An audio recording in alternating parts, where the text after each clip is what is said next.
Every great story in human history begins long before its hero arrives. George Washington's story is not simply the tale of a man who became the first president of a young republic. It is part of a far larger narrative. The story of how human beings, over thousands of generations, learned to build order from chaos, cooperation from conflict, and identity from the fragments of empire. To understand Washington, we must zoom out, far beyond the colonies, beyond even Europe, to the deep currents that shaped the modern world. By the 18th century, humanity had entered what historians call the Age of Enlightenment. Empires stretched across oceans. Trade connected continents, and ideas moved faster than armies. The printing press had already transformed information into power.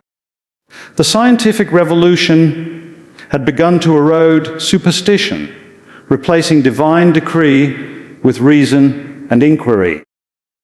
But with these transformations came new tensions. Questions about authority, justice, and liberty that could no longer be silenced by kings or priests.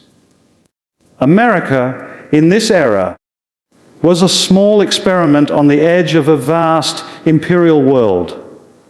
The British Crown saw the colonies as an extension of its wealth, a place to extract resources and expand prestige. The colonists, however, had tasted self-governance. They had lived generations away from the rigid hierarchies of Europe.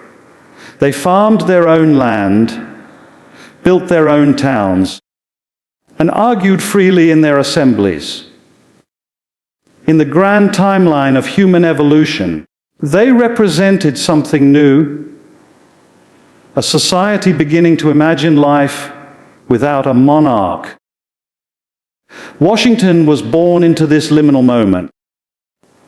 He inherited not only the soil of Virginia, but the paradox of empire, loyalty to the crown and yearning for autonomy. He was not born a revolutionary. He was a man of his class, a surveyor, a soldier, an ambitious landowner. But history often hides its revolutions in the quiet ambitions of ordinary men. What made Washington extraordinary was not that he sought power, but that he eventually learned to master his relationship with it. When we step back, we see the deeper pattern. Civilizations rise and fall based on their ability to manage power. Who wields it? How it is shared? How it is limited. The American Revolution, seen through the lens of big history, was not merely a political conflict. It was a new stage in humanity's long experiment with cooperation. The colonies dared to test whether large societies could govern themselves without a king, whether reason could replace divine right, and whether freedom could coexist with order. Washington would become the pivot around which that question turned. George Washington grew up in a world of contradictions. He admired the British system of honor and rank, yet lived on a continent that made such hierarchies seem distant and fragile. His early life as a surveyor taught him something that no classroom could: the scale of the land itself. He crossed forests, rivers, and mountains that few Europeans had ever seen. He understood the immensity of America, not as an idea, but as geography, raw, untamed, and full of potential. That sense of vastness would shape his understanding of destiny. As a young man, Washington served in the British Army during the French and Indian War. He learned both the power and the arrogance of empire. He saw how disciplined armies could win battles but lose hearts. He witnessed the inefficiency of distant command, where orders came from across the ocean, detached from the realities of the land. These experiences planted the seeds of skepticism. He began to sense that true authority could not come from a throne thousands of miles away. It had to grow from the ground beneath one's feet. What makes Washington fascinating from a historical perspective is that he was not a radical thinker. He was not a philosopher like Jefferson, nor a fiery orator like Patrick Henry. He was a man of restraint, of self-control, and of duty. Yet it was precisely those qualities that made him the right leader for a revolution that risked chaos. Revolutions often devour themselves because passion overtakes prudence. Washington's discipline became the anchor that held the American cause together. The big history view reminds us that leadership is a function of scale. As human societies became larger and more complex, the need for leaders who could balance cooperation and control became essential. Washington embodied that evolutionary balance. He was strong enough to command armies, humble enough to listen to counsel, and wise enough to know that his own reputation was not the point. The experiment was. During the years leading up to the revolution, the colonies were boiling with unrest. Taxes, trade restrictions, and political arrogance from London ignited resentment. But revolutions are rarely about a single tax or law. They're about dignity, about a collective sense that people deserve to shape their own destiny. Washington, by then a respected veteran and landowner, found himself at the center of this awakening. When the call for resistance came, he did not rush into rebellion. He waited, observed, and then stepped forward not out of ambition, but out of necessity, to lead an army of farmers against the most powerful empire in the world required more than courage. It required faith in a future that had never existed before. Washington's genius was not just in strategy, it was in patience. He understood that the revolution would be as much about endurance as it was about victory. Empires fall not only through defeat in battle, but through exhaustion of legitimacy. Washington's calm endurance slowly eroded the myth of British invincibility. In that sense, George Washington was not just a general. He was a mirror of humanity's long struggle for self-organization. From the first tribal councils to the birth of nations, our species has sought systems that balance freedom and unity.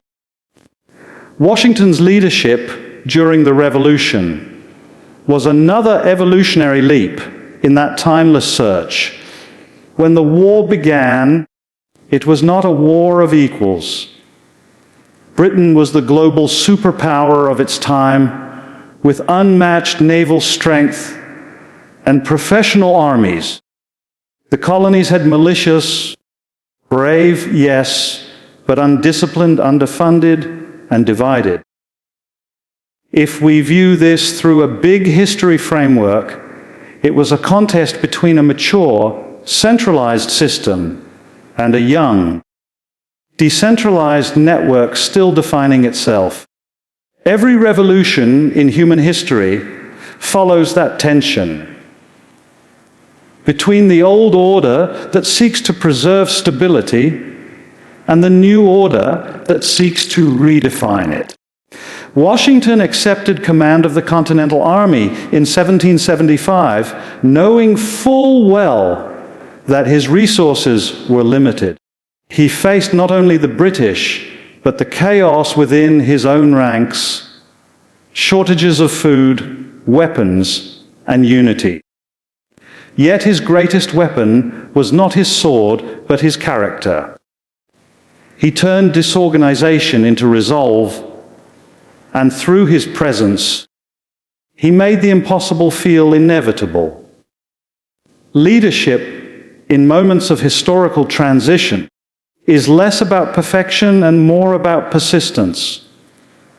Through years of hardship, the brutal winters at Valley Forge, the defeats, the retreats, Washington's true legacy began to form. Empires depend on victory to justify their rule. Revolutions depend on belief to survive their losses. Washington kept that belief alive. He held together an army that by all rational measures should have collapsed. He transformed collective suffering into shared identity. He taught men to see beyond the battlefield to the idea of a nation waiting to be born. In the deep structure of history, revolutions test the moral endurance of societies. They expose whether the desire for freedom is strong enough to outlast fear. Washington's quiet endurance, his refusal to give up, became a new kind of heroism, not the glory of conquest, but the strength of constancy. When the tide finally turned and the colonies stood victorious, it was not merely a military triumph, it was a triumph of an idea that people could govern themselves with reason and principle rather than command and fear. But Washington's greatness was about more than winning. It was about what he refused to become afterward. In most revolutions, the general who wins becomes the ruler who reigns. From Julius Caesar to Napoleon, history is littered with liberators who became emperors. Washington, however, understood that true power lies in restraint. After the victory, when his soldiers urged him to seize control, he chose to return to private life. In doing so, he did something almost no conqueror in history had done. He walked away from power, and in that moment, the revolution was complete. Not because the colonies had won independence, but because they had proven that authority could be limited by principle. In the long arc of human history, that act stands as one of the most radical moments ever performed by a leader. It was the beginning of something larger than America itself. The belief that leadership is not about domination, but stewardship. Washington's war ended not with a coronation, but with humility. And that humility would become the foundation upon which a republic could stand. When George Washington resigned his commission and returned to Mount Vernon, the world paused. Kings didn't give up power. Generals didn't retire after victory. Yet here was a man who had commanded an army, defeated an empire, and stood at the height of adoration, walking away quietly to his farm. It was an act so unusual that even the British king, George III, reportedly said, If he does that, he will be the greatest man in the world, and he did. To understand the magnitude of that moment, we must widen our lens. Throughout human history, the concentration of power has been the gravitational force of politics. Kingdoms, empires, and dynasties have all expanded through conquest and control. Power, once gained, was rarely surrendered. From Mesopotamian kings to Roman emperors, the story was the same. Rule was inherited, not relinquished. Washington's decision disrupted that pattern. It was an evolutionary break in the political behavior of our species. He demonstrated that authority could exist without tyranny, that legitimacy could grow from consent, and that the greatest act of leadership might be knowing when to step back. In big history terms, this was the emergence of a new form of complex order, one built not on force, but on principle. Washington's restraint created space for institutions to grow, for ideas to take root, and for democracy to breathe. But history is rarely satisfied with one test. Washington's retirement was brief. The young republic soon found itself drifting. The Articles of Confederation had left the government weak and divided. States quarreled, debts mounted, and the grand experiment threatened to collapse under its own contradictions. Once again, the people turned to Washington. They trusted not his ambition, but his judgment. He was called to preside over the Constitutional Convention in 1787, and reluctantly he agreed.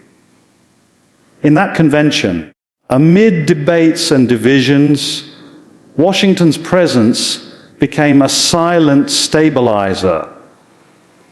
He spoke little, but his authority filled the room. The Constitution that emerged from those walls was not perfect, but it was revolutionary, a blueprint for balancing liberty and order, an attempt to encode restraint into the very structure of governance. And when it came time to choose the first president, there was only one name the people could unite behind. When Washington accepted the presidency, he did so with hesitation, not hunger. He understood that every action he took would set precedent. There were no models to follow, no guides to consult. Every gesture, every decision would echo through centuries. His genius was not in creating drama, but in avoiding it. He made the presidency human, not regal. He visited towns, listened to grievances, and insisted that power should serve the people, not the other way around. His restraint was not weakness, it was mastery. In the long sweep of civilization, the ability to limit one's power is the rarest form of strength. Washington's leadership was an evolutionary advance in political behavior, an example of how self-discipline could replace domination as the foundation of authority.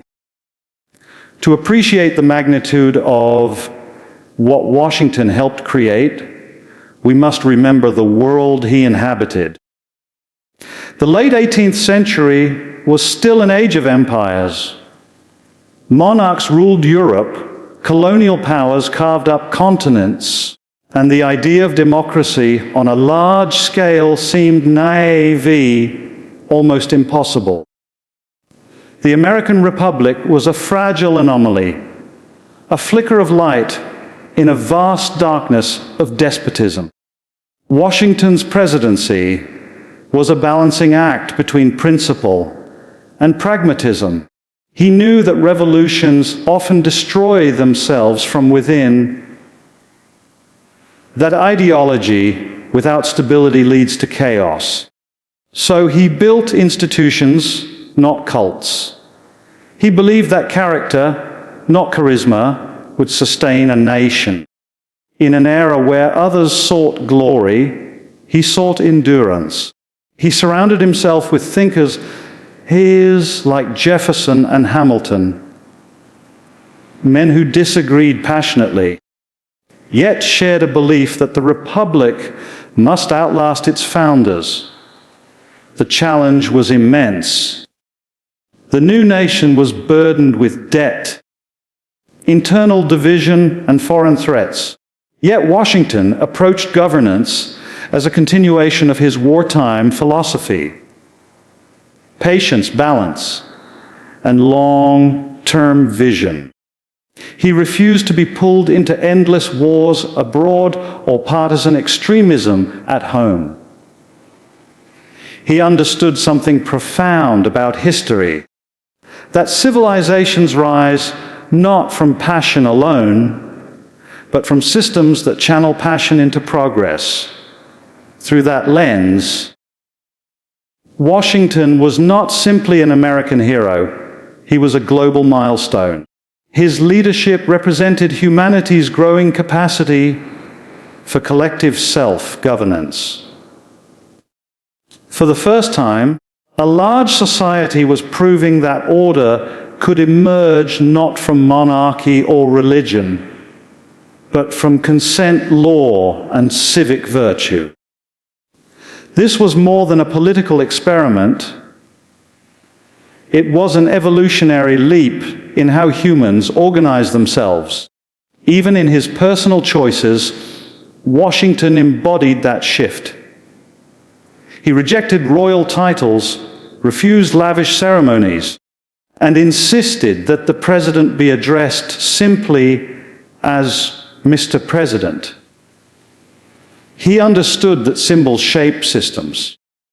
By rejecting the trappings of monarchy, he embedded humility into the DNA of American democracy.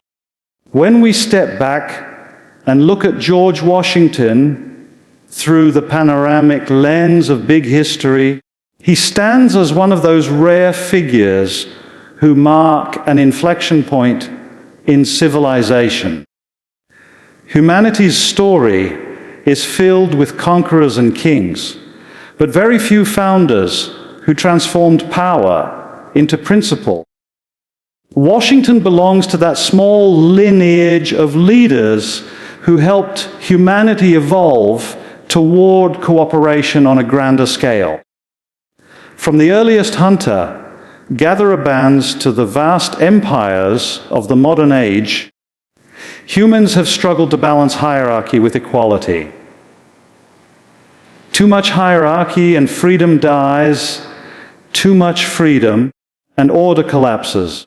The genius of Washington's legacy lies in how he helped create a system flexible enough to hold both. A republic that could adapt, debate, and evolve. In cosmic terms, our species' ability to build such systems is astonishing. On a planet orbiting an average star, a group of primates developed language, memory, and moral reasoning, and then decided that no one among them should rule forever. Washington's choice to step down after 2 terms was not a small event. It was the encoding of humility into the operating system of civilization. Every peaceful transfer of power since then, not just in America, but in every democracy inspired by it, traces its lineage to that act.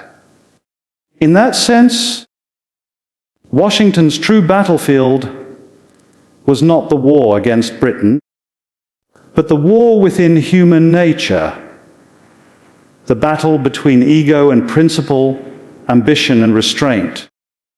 His victory, there was far more enduring. His legacy reminds us that leadership is not about domination or fame, but about stewardship, the ability to guide, to build, and then to let go. In the grand narrative of big history, Washington represents a stage in humanity's moral evolution. Proof that we can construct societies grounded not in fear, but in trust.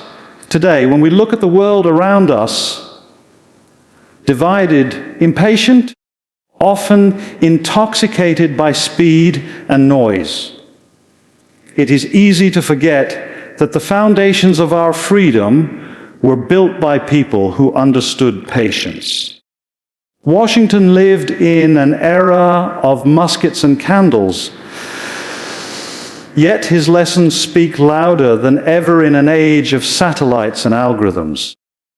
His story asks us a timeless question: what kind of civilization do we want to be? He teaches that true leadership is measured not by how loudly one commands, but by how wisely one endures. That restraint is not passivity, it is strength under control.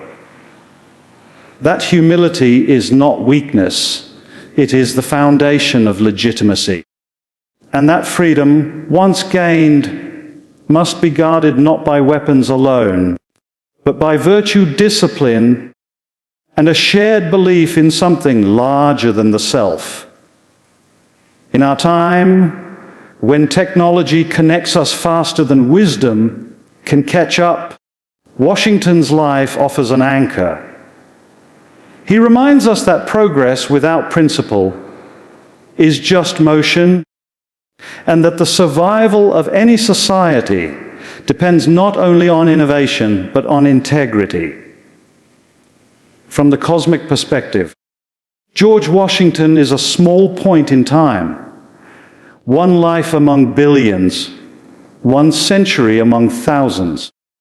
Yet the systems he helped build ripple outward through history like gravity. Democracies across continents, from Europe to Asia to Africa, draw from the model he helped create. His choices echo not just in governments, but in the moral architecture of modern civilization. In the long arc of human history, greatness is rarely about conquest. It is about creation. Washington created not through expansion, but through example. He showed that power can serve principle, that leadership can coexist with humility, and that the highest form of victory is to build something that endures beyond oneself. So when we remember George Washington, we are not just recalling the first president of the United States. We are remembering one of humanity's greatest turning points. The moment when the will to rule transformed into the will to serve. And that, perhaps, is the most revolutionary act of all.